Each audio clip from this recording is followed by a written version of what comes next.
For today's agenda, we will be looking at what Puppet is, why people use Puppet, the pricing model, the architecture and community around Puppet, and we'll discuss Puppet Forge. We will look at Puppet DSL, and then we'll have a demo of how to set up Puppet.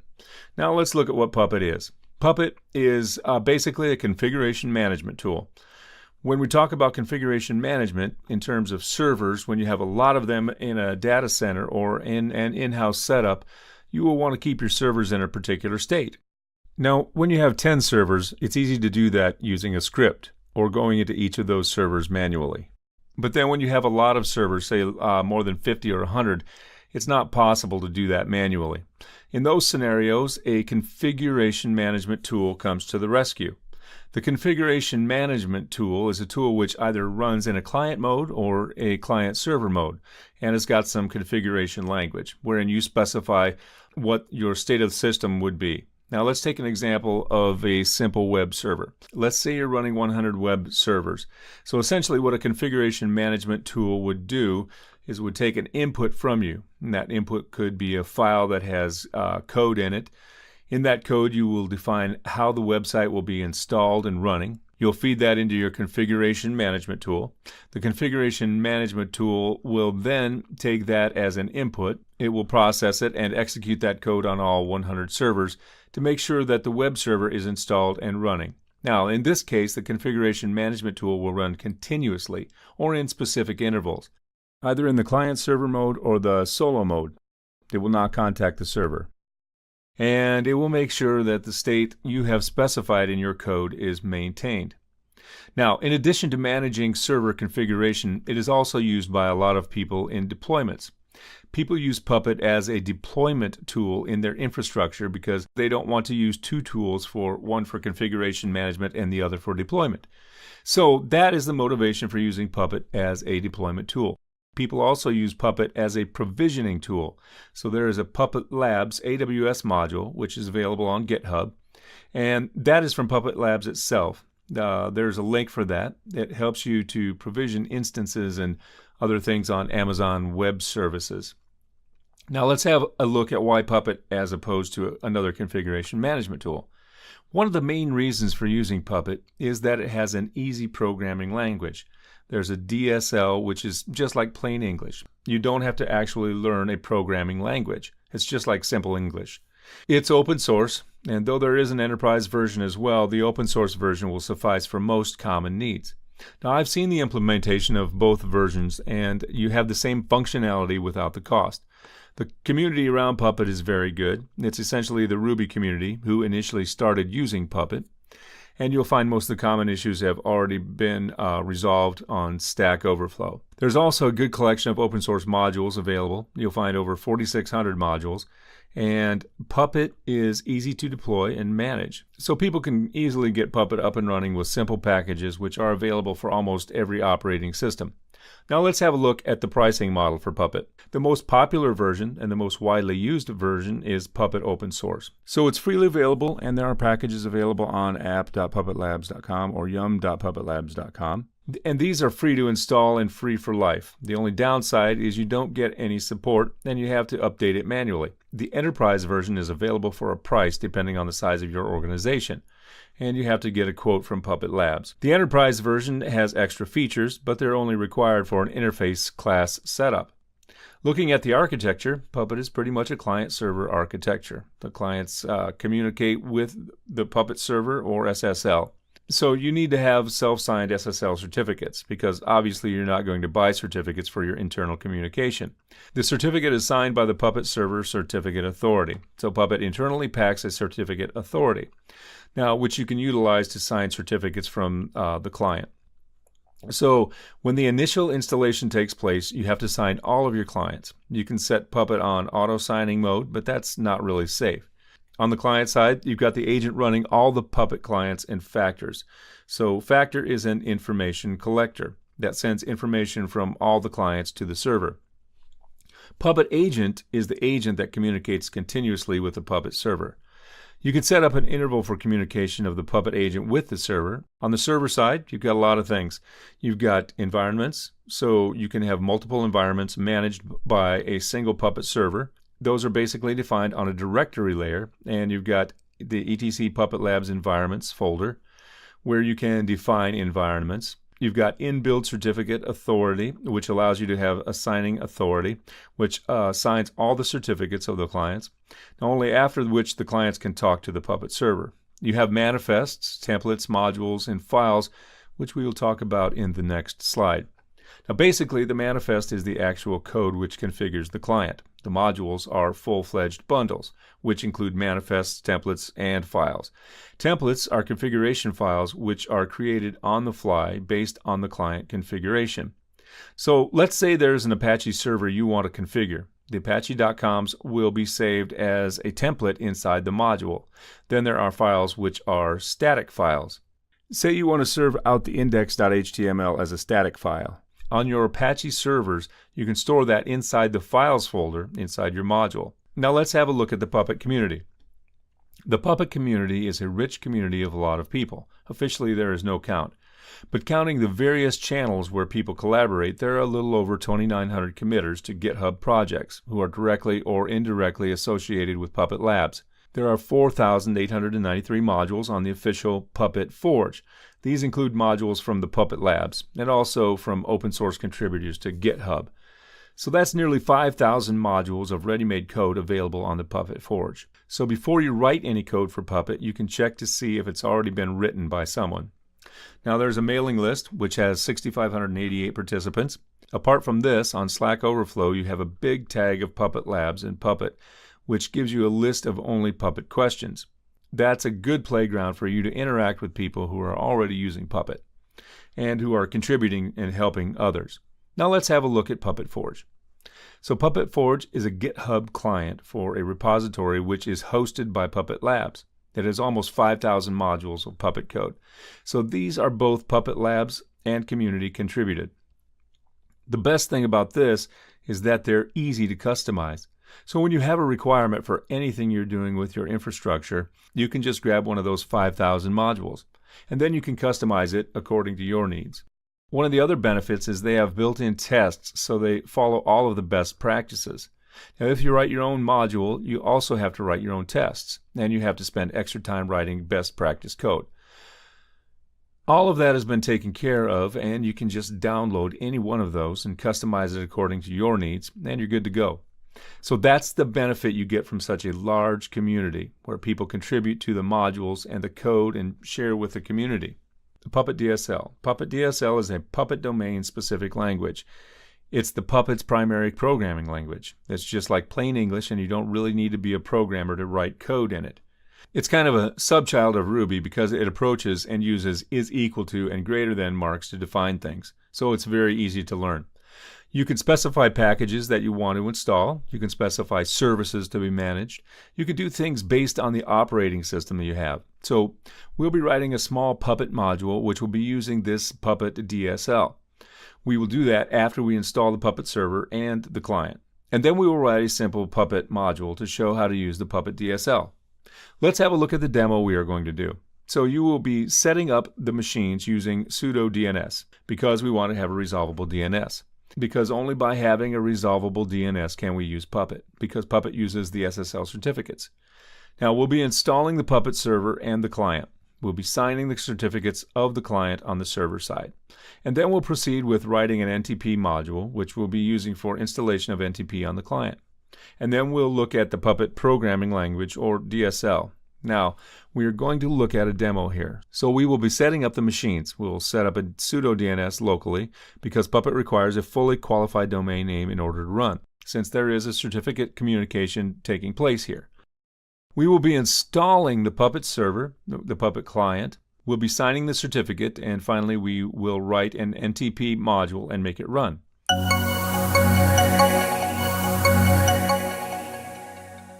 So now we will be starting a Puppet master and a client. I have two machines here. One is the Puppet master and the second is the Puppet client. The Puppet master has got almost 4 gig of RAM and 4 vCPUs, which I can show you here. Because it's a Ruby on Rails application, it requires a lot of CPU and RAM. For the client, I don't need that much RAM and CPU, so I've allotted 1 gigabyte of RAM and 1 vCPU. I will start both of these machines and find out the IP addresses. Right-click, normal start.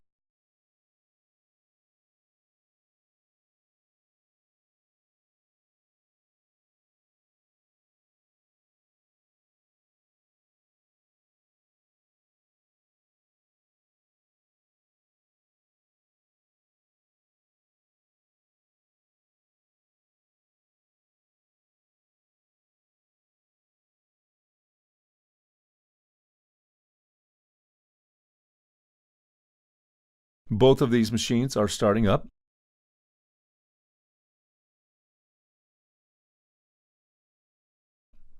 The Puppet client has started up, and the first thing I'll do is log in using root and Red Hat password, and then I will change the host name. So I'll say vim etc host name. This will open a hostname file in a text editor, which is vim. Then we'll do a dd, which will delete that existing host name. And then I press the I for insert mode, and finally I'll type the Puppet-client, which will be the host name of this machine. I'll save this file by doing escape semicolon WQ exclamation mark. And I'll reboot the machine.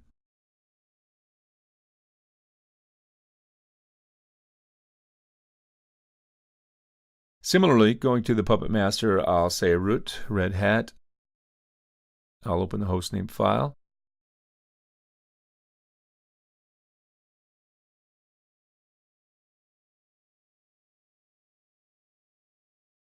Say dd, then I'll say Puppet-master.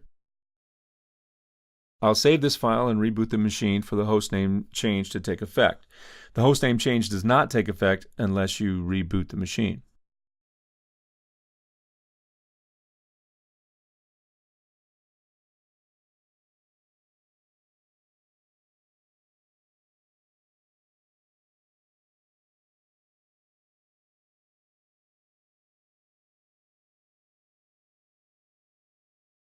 Now both of these machines are ready.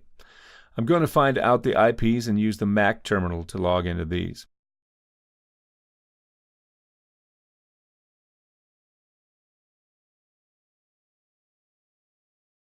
So this is 23 and 21. So 23 is my server and 21 is my client. I'll SSH to 23 first.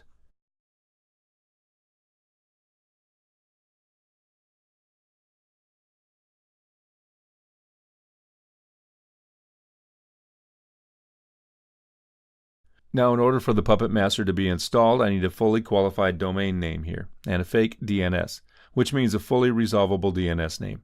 So if I do host name here, you see my host name is Puppet Master. In order to set up a fake DNS, I need to go to the etc host file, go to the end, then I say IP address, host name local, then space host name.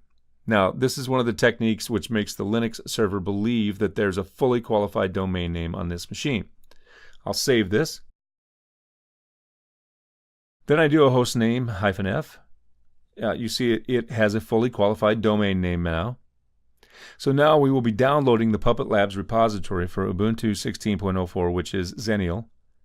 So I'll say curl -0 https apt.puppetlabs.com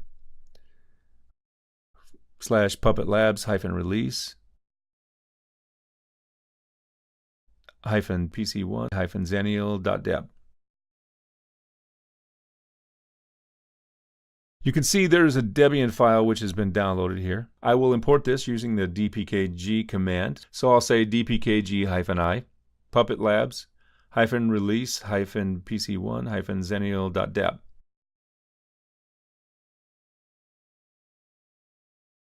And then I'll say apt-get update, which will update my apt package indexes on this machine.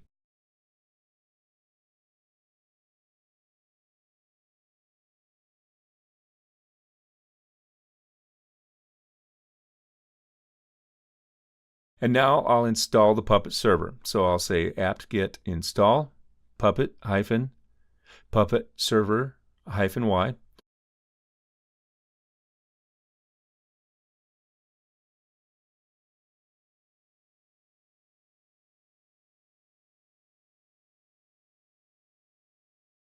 So the Puppet server is now installed, and we will be configuring the memory allocation for the Puppet server. So I'll say etc default Puppet server. So by default, it has only got 2 GB allocated. We'll give it 3 GB because it's JVM. I'll make this 3, and I'll change this to 3 as well. And I'll save this file. I'll make sure the unconfigured firewall allows port 8140, which is the Puppet Lab Puppet server port. The rules have been updated to allow that. I'll now start the Puppet server. So I'll say systemctl start Puppet server.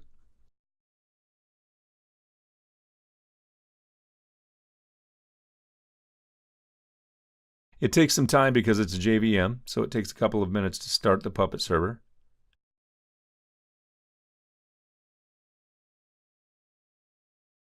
So the Puppet server is now running. I'll also enable it at boot time. So I'll say systemctl enable Puppet server. It will enable at boot time. Now I also need to configure a fully qualified domain name here. So I'll do that by going into the hosts file.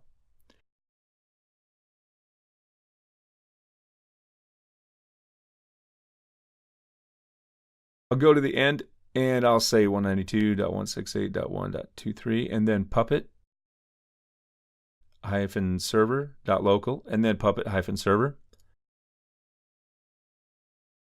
If I do a hostname -f,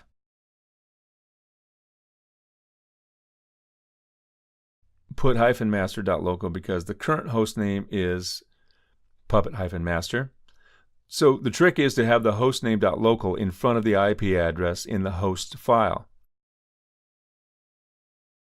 Having a fully qualified domain name now we will go to the client setup. The client setup is almost the same with just a small difference. The package which we need to install on the client is Puppet Agent. So we will go to the client. So you see this has got a host name. Now we also need to set up the fake DNS here, so I'll copy this host name, open the host line, go to the end, write the IP address, and then .local, and then host name again. So this will give me a fully qualified domain name. So when I do a host name, it says puppet-client. When I do a host name -f, it says puppet client local. To install the Puppet agent on this machine, I will need to download the Xenio packages. So I'll say wget https apt.puppetlabs.com/puppetlabs -release -pc1-xenio.deb. I'll download this, and then I'll say dpkg-i puppetlabs-release -pc1-xenio.deb. So this is the repository package which I'll be downloading here. And then I'll say apt-get update-y. This will update my apt caches on this machine. And now I'll finally install the Puppet agent. So I'll say apt-get install Puppet agent -y.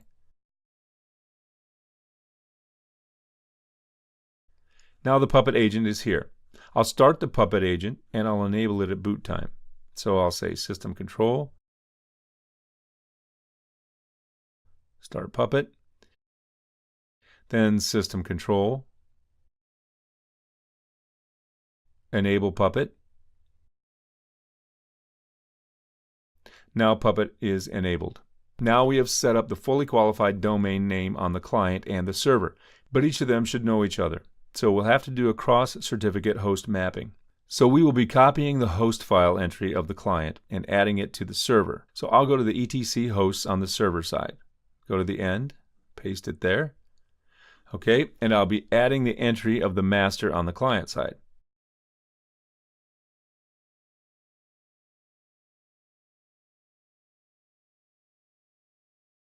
Okay, now both of the servers will recognize each other now, because one of them has the host entry of the other. So if I do from the master ping puppet-agent.local,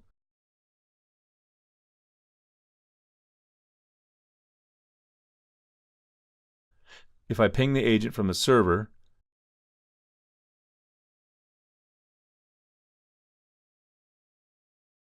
-client.local, it is able to ping it. And if I ping the master from the client, if I say ping puppet-master.local, both of them will be able to ping each other. Now the next step would be to create a certificate signing request. So I'll go to to this directory, which is opt puppet labs puppet bin,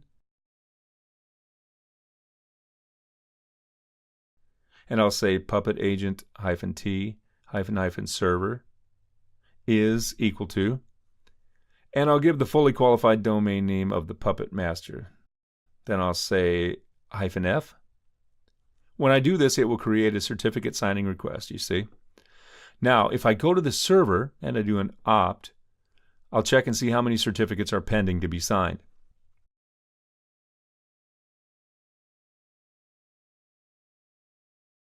You'll see there is a Puppet client certificate which is pending to be signed, which is denoted by the absence of a plus sign here. I'll be signing the certificate, so I'll say Puppet cert sign and then the name. So puppet-client.local. This will sign the certificates. And when I go to the server on the client side, if I run the Puppet agent again, you see it's actually pulling down the catalog. As of now, it has an empty catalog. That says there's nothing. Now we have configured the Puppet agent and the master. Now we will be taking a module from Puppet Forge. Puppet Forge is a big collection of open source modules which are free to use. As a first step, we will be using a ready-made module, and that would be a demonstration for how to actually get up and running with a module. So search for Apache module here. This is the Puppet Labs Apache module. I'll be using the Puppet command line, Puppet module install. This is the command for that. But I will make sure I run this command from the Puppet home. So I'll go to the master, I'll go to etc Puppet Labs, code, environments, production. In this, I'll do modules. Now I will run it from the binary which is present at the opt Puppet Labs bin Puppet.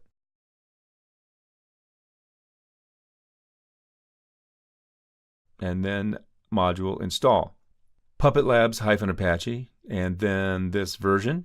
So we are specifying the latest version, and I'll hit enter. When I press enter, it starts downloading from the Forge API.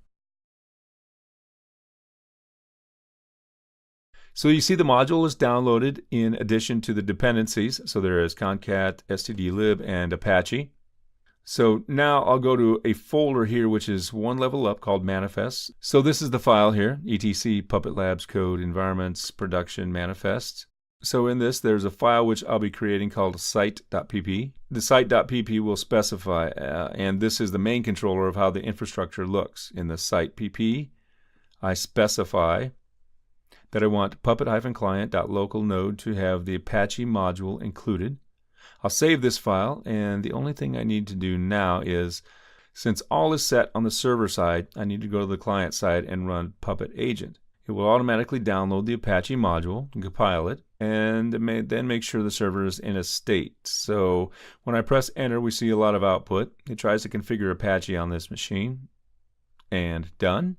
Now when I go to the front end of this machine, on this port, I should be able to see Apache's default page. So this is Apache's default page. So the module which we downloaded from the Forge was actually written in a way that Apache would be installed and run at boot time. So that is why it is running here. And that is all we have from the Puppet module. And this concludes the demo. Thanks a lot for your time. Have a nice day.